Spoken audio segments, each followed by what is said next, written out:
সবার আগে হচ্ছে বিশ্বাস।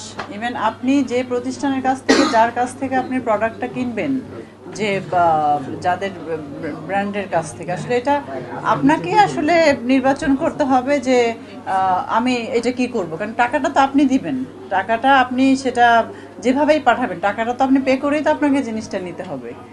এটা একটা। আর এখন সব মানুষের মনের ভেতরে বা কার মধ্যে কি বিজনেস পলিসি, এটা তো আসলে আমি বলতে পারবো না। তবে আমি যেহেতু এখানে আসছি, আমার ফ্যামিলি রিলেটেড প্রোগ্রাম, তো আমার কাছে মনে হয় যে এই প্রতিষ্ঠানেরটা, আমি যেটা বললাম যে কারো কিছু হলে আপনারা নিয়ে আসবেন তাকে আমার বাসায়, আমি সলভ করে। বাসায় আমি দাঁড়াইছিলাম, একটা মেয়ে মেবি ছবি তুলছিল, সামনে এসে সেলফি তুলছিল। মানে আছে না, যেমন এখন আমি একটু আমার কাশি দিব বা হাঁচি দিব বা আমি টিস্যু দিয়ে নাক মুছবো, এটাকে যদি আপনারা এখন টেনে লম্বা করে বলেন না মুখটাকে ভ্যাক্সিতে দাঁড়ায় আছে, সো ব্যাড।